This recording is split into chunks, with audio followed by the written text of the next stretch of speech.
ಈ ಜಗತ್ತು ಅದೆಷ್ಟೋ ಜೀವಿಗಳಿಗೆ ಆಶ್ರಯ ನೀಡಿದ ಆಶ್ರಯ ತಾಣ.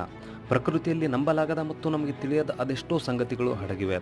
ಭೂಮಿಯ ಉಗಮಕ್ಕಿಂತ ಮುಂಚಿತವಾಗಿ ದೊಡ್ಡ ದೊಡ್ಡ ಜೀವಿಗಳು ವಾಸಿಸುತ್ತಿದ್ದವು ಎಂಬುದಕ್ಕೆ ಕೆಲವೊಂದಿಷ್ಟು ಪುರಾವೆಗಳಿವೆ. ನಮ್ಮ ಜಗತ್ತಿನಲ್ಲಿ ವಾಸಿಸುತ್ತಿದ್ದ ಅತ್ಯಂತ ದೊಡ್ಡ ಹಾವು ಯಾವುದು ಅಂತ ಗೊತ್ತಾ? ಅದೇ ಟೈಟಾನೋಬೋವಾ. ಇದು ಪ್ರಸ್ತುತ ಗಿನ್ನಿಸ್ ವಿಶ್ವ ದಾಖಲೆಗಳಲ್ಲಿ ದಾಖಲಿಸಿರುವ ವಿಶ್ವದ ಅತ್ಯಂತ ದೊಡ್ಡ ಹಾವು. ಸುಮಾರು 60 ಮಿಲಿಯನ್ ವರ್ಷಗಳ ಹಿಂದೆ ಕೊಲಂಬಿಯಾದಲ್ಲಿ ವಾಸಿಸುತ್ತಿತ್ತು. ಈ ಹಾವು ನಿಜವಾಗ್ಲೂ ವಾಸವಿತ್ತು ಎಂಬುದಕ್ಕೆ ಕೆಲವೊಂದಿಷ್ಟು ಪುರಾವೆಗಳಿವೆ.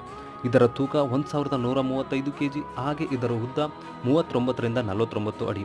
ಇದು ಬಿಟ್ಟರೆ ನಮ್ಮ ಭಾರತದಲ್ಲಿರುವ ವಾಸುಕಿ ಇಂಡಿಕಸ್, ಇದು ಜಗತ್ತಿನ ದೊಡ್ಡ ಹಾವುಗಳಲ್ಲಿ ಒಂದಾಗಿದೆ. ಇದರ ತೂಕ 1000 kg, ಹಾಗೆ ಇದರ ಉದ್ದ 35 ಅಡಿ.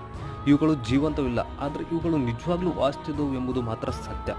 ಪ್ರಸ್ತುತ ಜಗತ್ತಿನಲ್ಲಿ ಸದ್ಯಕ್ಕೆ ಜೀವಂತವಿರುವ ಅತಿ ದೊಡ್ಡ ಹಾವು ಎಂದರೆ ರೆಟಿಕ್ಯುಲೇಟೆಡ್ ಹೆಬ್ಬಾವು. ಇದರ ಉದ್ದ 25 ಅಡಿ, ಇದರ ತೂಕ 175 kg.